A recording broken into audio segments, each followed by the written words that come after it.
नमस्कार दोस्तों, मैं professional estimation and billing engineer Rajesh Tiwari. आज हम इस वीडियो के माध्यम से यह बताएंगे कि बीसी का क्वांटी कैलकुलेशन कैसे किया जाता है। इसके पहले हमने पिछला वीडियो में सबग्रेड का क्वांटी कैसे निकाला जाता है, जीएसबी का क्वांटी कैसे निकाला जाता है, डब्ल्यूएम का क्वांटी कैसे निकाला जाता है, डीबीएम का क्वांटी कैसे निकाला जाता है, इसका वीडियो हम पहले ही बना चुके हैं। मगर इस वीडियो में हम बीसी का क्वांटी कैसे कैलकुलेट किया जाता है यही इस वीडियो के माध्यम से बताएंगे। तो चलिए हम जानते हैं एक सीट के माध्यम से। इस सीट में हमने एक टीसीएस बनाया है। इस टीसीएस के माध्यम से समझेंगे कि बीसी का क्वांटी कैलकुलेशन कैसे किया जाता है। तो चलिए हम जानते हैं, पहले इस टीसीएस को समझते हैं कि टीसीएस में क्या क्या दिया गया है।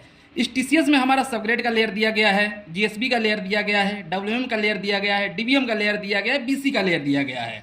अब हम बात करते हैं इनका थिकनेस कितना कितना है। सबग्रेड का थिकनेस 500 mm का दिया गया है, जीएसबी का थिकनेस 200 mm का दिया गया है, डब्ल्यूएम का थिकनेस, इसको हम दो लेयर फिल कर रहे हैं। डब्ल्यूएम फर्स्ट इसका थिकनेस 125 mm का दिया गया है, डब्ल्यूएम सेकेंड का थिकनेस 125 mm का दिया गया है, डीबीएम का थिकनेस 50 mm का दिया गया है और बीसी का थिकनेस 40 mm का दिया गया है। ये तो हो गया बात थिकनेस का। अब हम जानते हैं कि रोड का विड्थ कितना दिया गया है। ये हमारा रोड का सेंटर लाइन है। सेंटर लाइन से वन साइड में कैरिजवे का विड्थ 3.5 मीटर दिया गया है, पेप शोल्डर का 1.5 मीटर विड्थ दिया गया है और अर्थन शोल्डर 1 मीटर का दिया गया, यानी 1000 mm का दिया गया है। ये तो हो गया हमारा रोड का विड्थ कितना है। रोड का हमारा कितना किसका क्रस्ट है, जैसे सबग्रेड का कितना क्रस्ट है, जीएसबी कितना क्रस्ट है, डब्ल्यूएम का कितना क्रस्ट है, डीबीएम का कितना क्रस्ट है, बीसी का कितना क्रस्ट है, ये सब हमने इसमें इस सीट्स के माध्यम से आप सभी को हमने बताएं। अब हम बात करते हैं कि बीसी का क्वांटी कैलकुलेशन कैसे किया जाएगा। इसके लिए हम दूसरे सीट के माध्यम से समझते हैं। जैसे इस सीट में हमने लिखा हूं width of BC. BC top का विड्थ क्या होगा, इसको निकालने के लिए एक फार्मूला होता है, कैरेजवे प्लस पेप शोल्डर। जैसे हम इसमें देखते हैं, जैसे हमारा एक कैरेजवे है प्लस पेप शोल्डर। हमारा बीसी कहाँ से आ रहा है, सेंटर से लेके यहाँ पेप शोल्डर तक, दूसरे साइड भी कैरेजवे से लेकर पेप शोल्डर तक। अर्थन शोल्डर पर हमारा बीसी नहीं जाता है, यानी पेप शोल्डर तक ही रहेगा, सेंटर से लेके पेप शोल्डर तक। तो हमारा यही फार्मूला हमने लिखे है, कैरेजवे प्लस पेप शोल्डर। कैरेजवे कितना है, वन साइड का 3.5 मीटर का है। जैसे हमने यहाँ पे लिखे कैरेजवे सेंटर लाइन से यहाँ तक 3.5 मीटर का है, वही हमने यहाँ पे 3.5 मीटर लिख दिए हैं। पेप शोल्डर 1.5 मीटर, जैसे हमारा सेंटर से इधर यहाँ कैरेजवे हो गया 3.5 मीटर का, 3.5 मीटर से लेके 1.5 मीटर तक हमारा पेप शोल्डर है, यानी 1.5 मीटर का पेप शोल्डर हमने वही यहाँ पे पुटअप कर दिया है 1.5 मीटर। जब इन दोनों को ऐड करेंगे तो 5 मीटर हो जाएगा, यानी सेंटर से वन साइड का विड्थ 5 मीटर आ गया। इसमें जब हम दो का मल्टीप्लाई करेंगे तो बोथ साइड का विड्थ आ जाएगा, यानी कहने का मतलब ये जो बीसी का टॉप का विड्थ है यहाँ से लेकर यहाँ तक का विड्थ हमारा कितना आ गया, 10 मीटर आ गया। यही हमने यहाँ पे 10 मीटर लिख दिए। अब हम बीसी का क्वांटी निकालेंगे, तो इसके लिए फार्मूला होता है B C quantity length into width into depth. Length तो हमें पता है कि हम कितने मीटर के लिए कर रहे हैं, लेंथ हम यहाँ पे एज्यूम किए हैं 100 मीटर बेड के लिए हम बीसी का क्वांटी निकालना है, तो हम 100 मीटर का लेंथ हो गया। विड्थ 10 मीटर, जो अभी हमने यहाँ पे कैलकुलेशन करके 10 मीटर निकाले हैं वही हमने यहाँ पे 10 मीटर रख दिए। और बीसी का थिकनेस कितना है, 40 mm का है, यानी इसको हम मीटर में कन्वर्ट करेंगे तो 0.040 मीटर हो गया। अब यही चीज़ हम फार्मूला में रख देंगे, जैसे length 100 metre, width 10 metre, depth 0.04 metre, यानी इसे mm में कन्वर्ट करेंगे तो 40 mm का हो जाएगा। अब यही चीज़ हमने रख दिए हैं, लेंथ कितना है 100 metre, width 10 metre, depth 0.040 metre. जब इन तीनों को मल्टीप्लाई करेंगे तो हमारा क्यूबिक मीटर में आएगा, कितना आएगा 40 क्यूबिक मीटर, यानी हमारा बीसी का क्वांटी कितना लगेगा 40 MQ लगेगा। ये तो बात हो गया कि हमारा कितना क्वांटी लगेगा। अब हमें ये भी पता होना चाहिए कि बीसी में कौन कौन सा मटेरियल यूज होता है।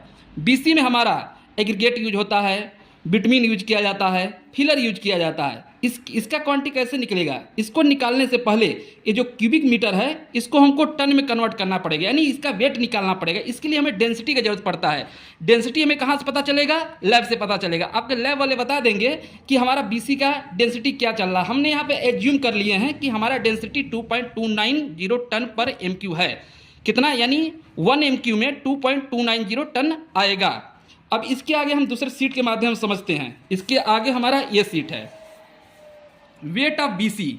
यहाँ पे हमने तो निकाल दिया था कि हमारा बीसी का क्वांटी कितना क्यूबिक मीटर में। अब हम निकालेंगे कि वेट कितना है इसका, इस बीसी का वेट कितना है। तो इसके लिए यहाँ पे देखिए 40 इंटू 2.9490, यानी 40 कहाँ से आया, जो हमारा MQ में जो क्वांटी निकाले हैं बीसी का MQ उनकी डेंसिटी, यानी जो हमारा बीसी का क्यूबिक मीटर जो आ रहा है क्वांटिटी वो इंटू डेंसिटी, जो आपका डेंसिटी हमने पीछे बताया है, क्या बताया 2.290, यही हमने यहाँ पे 2.290 रख दिए। इन दोनों को जो मल्टीप्लाई करेंगे तो 91.6 टन, यानी बीसी का वेट कितना हुआ? 91.6 टन का ये बीसी है।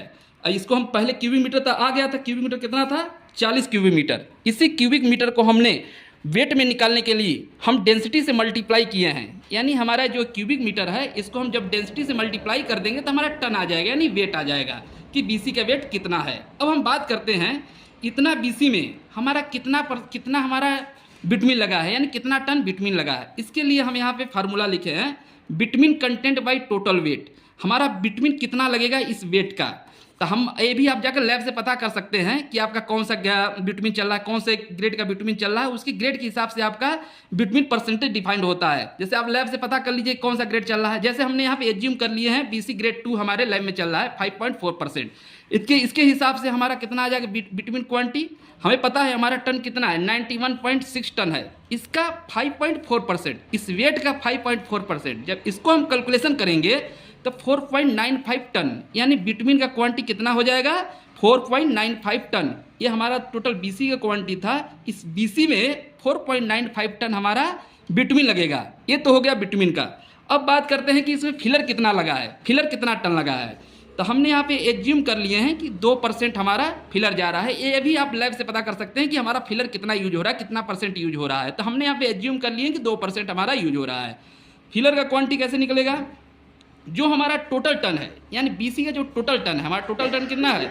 91.6 का इंटू 2% हम यूज कर रहे हैं। तो इसको जब कैलकुलेशन करेंगे तो 1.832 टन आ जाएगा, यानी फिलर हमारा कितना जाएगा? 1.832 टन। ये तो हो गया बिटुमिन का, ये हो गया फिलर का। अब हम बात करते हैं इसमें एग्रीगेट भी यूज होता है। तो एग्रीगेट को हम कैसे निकालते हैं? तो इसके लिए एक फार्मूला है, total weight minus bitumen quantity plus filler quantity. चलिए हम इसी को पुटअप करते हैं। जैसे टोटल वेट कितना है हमने यहाँ पे निकाला हूँ, टोटल वेट है 91.6 टन। 91.6 टन हमने यहाँ पे लिख दिया 91.6 टन। माइनस का चिन्ह देना है। इसमें फिर क्या है? बिटुमिन का क्वांटिटी। बिटुमिन का क्वांटिटी कितना हमने पहले निकाला है? 4.95 टन। तो हमने यहीं पर यहाँ पे एज टू एज पुटअप कर दिए हैं 4.95 टन प्लस फिलर का क्वांटिटी। फिलर क्वांटिटी कितना है? 1.832। तो हमने यहाँ पे लिख दें 1.832। जब इन सबको कैलकुलेशन करेंगे, जैसे 91.6 माइनस ये दोनों को ऐड कर देंगे तो आएगा 6.782। इसमें से इसको माइनस करिए, यानी 91.6 में माइनस 6.782। इसको जब माइनस करेंगे तो आपका एग्रीगेट का क्वांटिटी कितना आएगा? 84.818 टन। यानी कहने का मतलब है ये तो हमारा बीसी का टोटल क्वांटिटी हो गया कि 91.6 टन है। मगर इसमें बिटुमिन कितना लगेगा हमने यहाँ पर निकाल लिए, बिटुमिन 4.95 टन लगेगा। फिलर कितना लगेगा इसको भी हमने निकाले हैं 1.832 टन लगेगा। एग्रीगेट कितना लगेगा? 84.818 टन लगेगा। यदि यह वीडियो आप सभी मित्रजनों को पसंद आया हो तो लाइक सब्सक्राइब करना ना भूलें।